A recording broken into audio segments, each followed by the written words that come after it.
Mix it up. You know, an important topic comes up time and time again, and really, I say critical for the new guys, but hell, there are guys out there that's been in business for years that maybe haven't grown their business that are still making the same mistakes over and over again. Yeah. And that's project budgeting.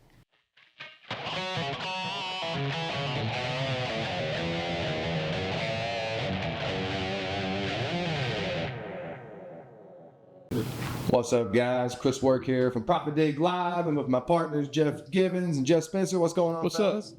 Hey, man. What's up, Hey, man. Appreciate y'all tuning in this evening. What's going on, guys? Shoot, It's been a minute. Yeah. It was like everybody's been busy and, Yeah. you know, travel here and there and whatnot. It's been a minute since we've all been in the same room. Happy to see you guys. So, producer Jerry's behind the camera as always. What's going on, Jerry? Thank you, Jerry. That's right, man. Yeah. So, look, every time we get together, you know, we're always trying to think of content, you know, for our viewers, some helpful content that is. I mean, we don't want to just talk about whatever, and which we tend to do We sometimes. do stuff for fun. Yeah, you got to do something. Yeah, but we mix it up. You know, an important topic comes up time and time again, and really, I say critical for the new guys, but hell, there are guys out there that's been in business for years that maybe haven't grown their business that are still making the same mistakes over and over again. Yeah. And that's project budgeting. Mm-hmm. You know, we've touched on this. We've probably touched on everything there is, but I think that's a good topic to hit this evening. And specifically, you know, we all know what the budget is, right? Well, actually, you know what? Let's not assume everyone knows what a budget is. Jeff, I'm going to let you take over here. So I'm bidding on a new project. What is my budget? Well, kind of like Jeff G said a while ago before we started the video, you know, it's what your quote is or your proposal you send out, which may end up becoming your contract amount. That is not your working budget. Right. You know, your price has your overhead and your profit. You know, your markup, you know, is all incorporated into that price. You may have multiple items in that. You know, it comes up to, you know, different subtotals that give you a total bid, but you know, you never want to track cost against your profit and your overhead. Mm-hmm. So when you're generating a project and you are going to, you know, cost against it and create a budget, a working budget, it needs to be solely on your raw cost, everything pre-markup. Yeah. And so, you know, that's about the only way that you can track it. And because in simple terms, if I have a working budget of $100,000 and I spend $100,000, well, I've lost money on my office rent, on my internet connection, right. on everything it takes to run my business. Yes. Yeah. Right. And, you know, so, you know, it depends on what your markup is, but, you know, $100,000, that's a good number to throw out there, you know, for easy math and calculations. But, you know, if your proposal is $100,000 and, you know, roughly your working budget should be somewhere around $75,000 in your rough cost. I mean, because if you're going to maintain a 30%, you know, a 15 overhead and a 15 profit, you know, you should be somewhere around at $25,000, $30,000 in markup. Yeah. So, you know, it's you don't have that whole $100,000 to work off of on your budget. You know, if you do and you make, you know, say you come in at $90,000, you know, if you don't know what your budget is, you think you've made $10,000 on that job, but and realistically, you've lost $15,000 to $20,000 on it. Sure. Yeah. Just because you didn't know what to track against. Yeah. Absolutely. So be careful. Like, if you hear the word budget, just know that budget is not the same thing as contract value. Right. Now, and it's kind of a catch-22 in this subject, you know, because a lot of contractors will send you out like, I need budget pricing. You still need to put markup in your budget pricing. You know, this is just something for them to get a rough idea to get to the owner. Like, you know, at this point, we think it's going to cost this much. Well, from their perspective, it is their budget, right? Well, no, The number like that if they want to get budget pricing, but this right they here need is to like be able to budget a certain set of money out, right? right. Yeah, there's going to be a budget in every price that you give, but in a budget situation, like when you've got a project, say a project A, all right, contractor is still not completely designed yet. They're working on design. It's still not 100%. So there may be multiple bid periods on this one project, but it's considered a budget price. So at that point, I mean, you give a price just like you're going to with markup, and then 3 months down the road, they got more defined drawings. So now you're repricing again. There again, they still may call it a budget.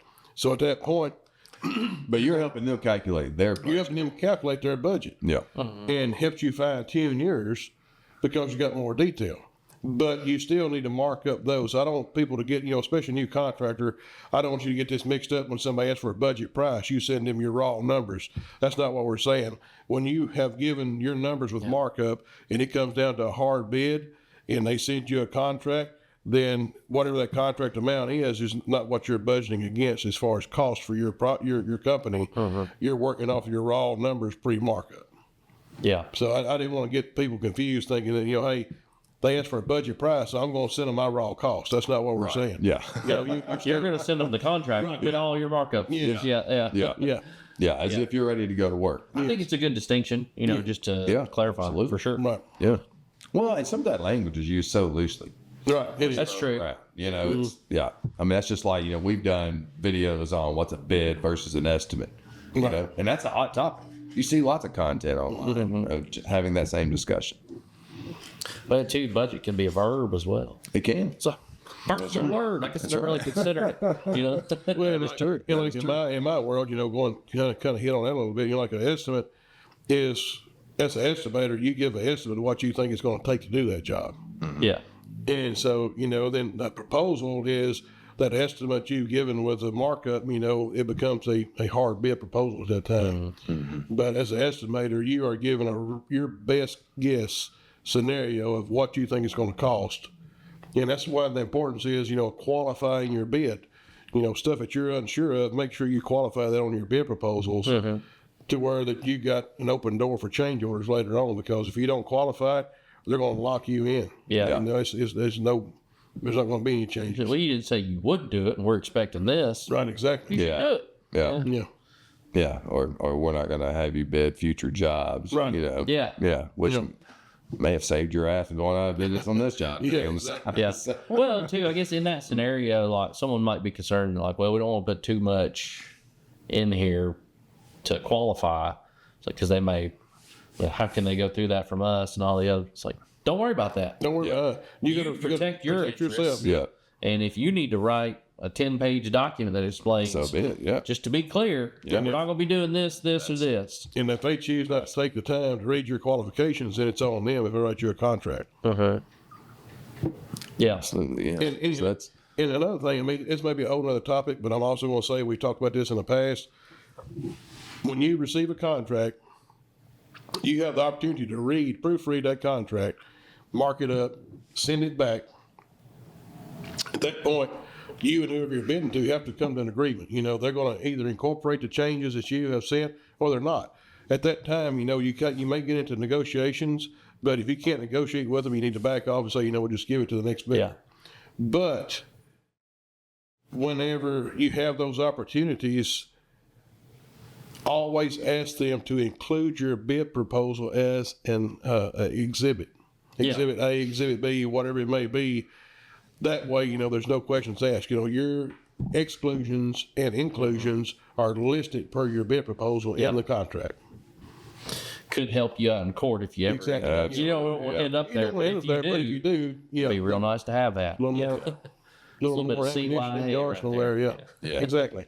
Yeah, absolutely. Well, in terms of, thinking about budgeting my project here, like what are some components, like, what are some things to consider when I'm putting together my budget? But, it's there again, it goes back to Materials, labor, estimation. You got to look at your projection for labor and equipment, whatever that may be.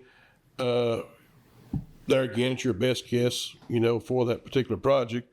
You got your materials, your taxes on your materials. That's part of your budget as well. Right. And everything, and the way I create mine, everything is marked up, even taxes. Yeah. And, always putting my overhead in first because I want to make money on my overhead. Absolutely. So my profit comes after my overhead. But, in generating a budget, you've got to look at, in our scope of work, even like mobilization, how many times am I going to have to mobilize for this project? If it's something downtown Nashville or any city, where it's congested and small sites, you may have to go in and do a portion of your work and then pull out and make room for somebody else and come back a few weeks later. you know, you need to know that stuff up front in a budget, you know, to make sure you're not losing money on hauling equipment in and out, you know, constantly, you know, day in and day out, you know, moving and going other places. But yeah, you know, those are the key things. You know, any subcontractors you may have to have under you, make sure you include them in your budget. Mark them up. You know, it's you want to make money on every aspect of what you put into your budget. Absolutely. Yeah. And you've mentioned something, and I guess I actually have a question. So you've mentioned like using faux employees in the past, you know, sort of creating What? I'm sorry. faux employees or, you know, just artificial people in your bid process. That way you can kind of use an average hourly rate or whatnot. And I guess that's also important too, just because I mean there's turnover, you know. And if you're on a longer project, well, John Doe may not be with the crew, you know, in the middle of that project, Right. And I may have to bring someone else in that is going to require higher compensation. And you may have multiple crews in your company. And, you know, you've got a crew A that you would love to use on everything, but, you know, they don't always make it. You know, you may have to use crew C sometimes. Sure. And so what I like to do is kind of take an average. You know, people on the cruise are going to get paid different things. You know, they're not all making the same money. So try to take an average and make you a mock crew to bid with. And that way, you know, this crew may make a little more money than the one you bid with, but over time it's going to average out because you're going to get someone that makes less money than what you had figured in your budget. Right. And then you're going to make, you know, a good lick on that, you know, if they perform well. Yeah, exactly. And I said faux employees. I meant faux crews. That's I know that's been sort of your process. That's the idea of like balancing your costs rather than relying on. Well, if I run crew A when this job comes around, I'm going to be spending this much money. If you have that good average in there, should be okay. Right. Yeah. When you're like estimating hours, I assume time of year plays a role there. I mean, are you thinking about, well, we're going to typically have more rain this time of year, so we know we're going to have X amount of, you know, downtime, or just, you know, how do you anticipate that? It does play a role, but there again, you know, by qualifying your bid and your contracts, you know, there's always some kind of time frame on each contract. And there's usually a weather delay clause in each contract. Okay. And so, you know, therefore, you know, you need to qualify your bid. You know, this is depending on, you know, rain days or whatever, you know. But in that contract, you need to look at, because they're going to have it in there. They're going to allow you, like, say, 15 weather delays on this project. But if this project is 6 or 8 months long, 15 weather delays is not that many days. Yeah. And so it rained for a month here. Yeah. Just a month. Yeah.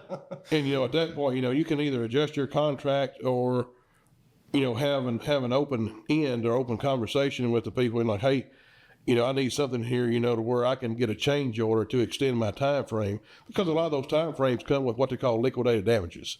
If you're not finished by X amount of days, they're going to charge you X amount of money per day after that deadline. Okay. And so, you know, your weather can really hurt you, you know, as far as your contract goes. But, you know, those things, you know, especially as you deal with contractors, the same contractors over and over, you'll learn their contracts, you'll learn their verbiage, and you'll know exactly what you need to do in the future, you know, to protect yourself. But if it's your first time, it's your first contract, it's really important to always look at your weather delay aspect and your liquidated damages, and make sure you got a good understanding. You know, like, hey, if we do this, we're going into the winter on a projected start date. We're going to have a lot of weather issues. You know, how are you going to protect me? How, you know, because whenever and I've said this before, I know we're getting along on time on this, but when you sign a contract with a particular company, your company becomes part of that company. Yeah. You know, a lot of people don't understand that. You know, it's like, and a lot of GCs don't really understand that. You know, a lot of times, you know, they kind of look at you, you know, like, hey, you're my scapegoat. You know, I'm putting everything, you know, I'm going to pressure you. But, you know, we actually become, as a subcontractor, part of that company. Yeah. So, you know, my best interest is to make sure that I protect that company, and I want that GC to do the same thing for me. I want them to feel like, you know, hey, we got a good working relationship. I'm going to protect this company, my sub company, you know, with everything I can to make sure that, you know, we're good for future projects. And, you know, if you go out and do a shitty job, you know, they're probably not going to start, you know, want to protect you each and every time. Yeah. It'll uphold their trust at least. Exactly. Yeah. Yeah. But that's kind of relationships you want to build. You know, you want to company that you feel like, hey, I can go out and look out for their best interest and give them the best job that I could possibly do because I am part of their company under contract. Yeah. And the same deal, you expect the same thing back from them. When things get tight and I potentially could lose money, hey, I need your help. Help me find a way that we can negotiate and get more money out of this project that may be profitable. Yeah. Absolutely. Well, good stuff, Jeff. All right. I guess we're going to wrap it here. I have a few more questions, but we're just going to come right back after we take a short break. Yeah. All right. Hey, guys, appreciate you tuning in to ProfitDig Live. If you wouldn't mind while you're here, subscribe to the channel, like the video, leave us a comment. Let us know what you think. Hey, if you have questions, if you're getting started, please leave some comments, and we'd love to get back with you on that. We have our expert in the house here, Jeff Spencer. He can take care of any questions you may have. So, Producer Jerry, thank you as always. Yeah. Check us out, ProfitDig.com. We'll see you soon. See you guys.